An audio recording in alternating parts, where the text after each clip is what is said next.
बेटे की शादी हुई और जैसे ही नई नवेली दुल्हन का आगमन हुआ, माँ खुशी से नाचने लगी। माँ को ऐसा लगा जैसे उसके सारे अरमान पल भर में पूरे हो गए हों। शुरुआत में तो माँ ने बहू को बड़े ही लाड़ प्यार से रखा, लेकिन जैसे जैसे दिन बीतते गए सास का स्वभाव चिड़चिड़ा होता गया। वो बात बात में बहू को टोकने लगी। बहू भी स्वाभिमानी बाप की बेटी थी, वो भी कहाँ तक सुनने वाली थी। वो भी सास को मन ही मन गालियाँ देने लगी, कभी खाने को लेकर तो कभी नहाने को लेकर, कभी बर्तन और झाड़ू लगाने को लेकर। सास बहू में रोज तू तू मैं होने लगी। सास की तो जैसे आदत हो गई थी बहू की कमियां निकालने की। रोज बहू के किस्से चिल्ला चिल्ला कर पड़ोसियों के सामने सुनाती थी। बहू भी आखिर कब तक सुनती।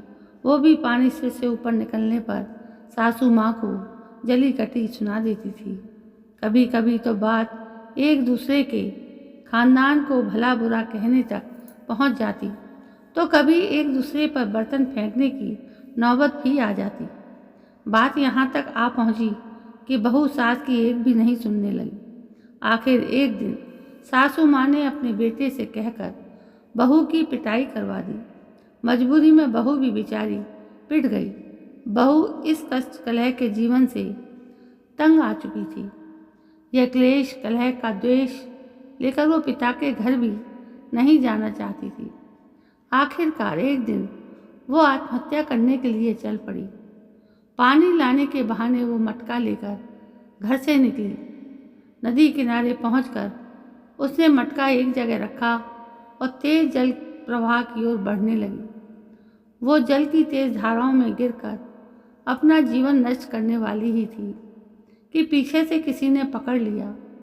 जब उसने पीछे मुड़कर देखा तो वो स्तब्ध रह गई। वो रक्षक एक बूढ़ा साधु था। साधु कुछ पूछता उससे पहले ही वो फूट फूट कर रोने लगी। साधु ने कहा, बेटी क्या बात है, क्यों अपने अमूल्य जीवन को नष्ट करने जा रही थी? वो स्त्री बोली, बाबा मेरी सास बहुत बुरी है। वो रोज़ पड़ोसियों से मेरी बुराइयां करती है, रोज़ खुद लड़ाइयाँ करती है, और शाम को जब मेरे पति आते हैं तो उनके सामने शरीफ बनकर मेरी शिकायत करती है। फिर मेरे पति अपनी माँ का पक्ष लेकर मुझे मारते पीटते हैं। मैं तंग आ गई हूँ इस जीवन से, इसलिए मैं अब और अधिक नहीं जीना चाहती। बाबा मुझे मर जाने दीजिए। साधु ने अपनी झोली में से एक कपड़ा निकाला, कुछ मंत्र पढ़े और फूंक मारकर उसे दे दिया और कहा, बेटी ये अभिमंत्रित धागा है। जब भी सास बोले ये धागा अपने दांतों से दबा कर रखना, और सास जो आदेश दे बस उनकी बात मान लेना। कुछ ही दिनों में तुम्हारी सास पड़ोसियों से तुम्हारी प्रशंसा करेगी। बहू ने सोचा कि बाबा ने आशीर्वाद दिया है तो ऐसा ही होगा। उसने धागा हाथ में बांध लिया और मटके में पानी भरकर चली गई। घर पहुंची तो देर से आने के कारण सास ने फिर से अपना राग अलापना शुरू कर दिया। बहू ने मटका नीचे रखा और वो धागा दांतों से दबाकर अपना काम करने लगी। जब बहू की ओर से कोई प्रतिकार नहीं आया तो सास भी चुप हो गई। अब केवल सास चिल्लाती थी। बहू तो साधु के कहे अनुसार वो धागा दांतों में दबाकर अपना काम करती रहती थी। अब सास ज़्यादा बोल नहीं पाती थी, क्योंकि साधु का दिया धागा आग में पानी का काम कर रहा था। जब सास पड़ोसियों के सामने बहू को बेवजह भला बुरा कहने लगती तो पड़ोसी सास को ही दोषी मानते और उससे बोलते, अरे ओ अम्मा, इतनी भी क्या जलती हो अपनी भोली भाली बहू से? बुढ़ापे में यही तुम्हारी सेवा करेगी। लोगों की बातों का बुढ़िया पर असर हुआ। तभी एक दिन बुढ़िया आंगन में फिसल कर गिर गई और उसके पैर में मोच आ गई। बेचारी बहू ने जब तक वो ठीक नहीं हुई उसकी सेवा की। अब बुढ़िया को अपनी गलती का एहसास हो गया। अब वो पड़ोसियों से अपनी बहू की तारीफ करने लगी। एक दिन वो साधु गांव में आया भिक्षा के लिए। वो साधु बाबा उस स्त्री के द्वार पर भी आए जिसको उन्होंने धागा दिया था।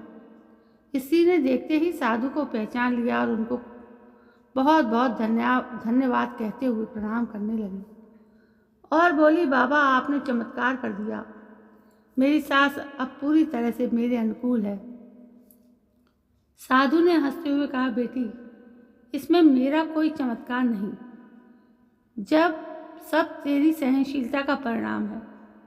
मैंने तो केवल तुझे सहनशील बनाने का सूत्र दिया था। उस धागे को दांतों में दबाने से तुम कुछ बोल नहीं सकती थी और तुम्हारे नहीं बोलने से सास कब तक बोलती। जब दो लड़ते हैं तो गलती दोनों की होती है। तूने अपनी गलती सुधार ली, उसे भी अपनी गलती सुधारनी ही थी। दोस्तों, जीवन में सहनशील होना बहुत ज़रूरी है। कुछ लोग इसका गलत मतलब निकाल लेते हैं, लेकिन सहनशील होने का मतलब ये नहीं कि आप कमज़ोर हैं। सहनशील होने का मतलब ये है कि आप बहुत मजबूत हैं। आप सामने वाले के कटु शब्दों को झेल सकते हैं, किंतु सहनशील भी धर्म की रक्षा के लिए ही होना चाहिए। अधर्म को कभी सहन न करें। जय श्री राम। दोस्तों, ये कहानी आपको पसंद आई हो तो प्लीज़ अपने दोस्तों में इस कहानी को शेयर ज़रूर करें, जिससे उन्हें भी ये शिक्षा मिले। दोस्तों, ऐसी ही शिक्षाप्रद कहानियाँ मेरे इस चैनल पर आती रहेंगी और आप इसका मज़ा लेते रहेंगे। कल मैं फिर आती हूँ। हाँ दोस्तों, एक आखिरी प्रार्थना है आपसे। यदि आप मेरे चैनल पर पहली बार आए हैं तो मेरे चैनल को सब्सक्राइब करें, ऑल पर क्लिक करें और शेयर करें, लाइक करें और कमेंट भी करें, और आखिर में मेरे चैनल को सब्सक्राइब करना ना भूलें। दोस्तों, कल मैं फिर हाजिर होती हूँ एक नई कहानी को लेकर। तब तक के लिए जय हिंद, वंदे मातरम।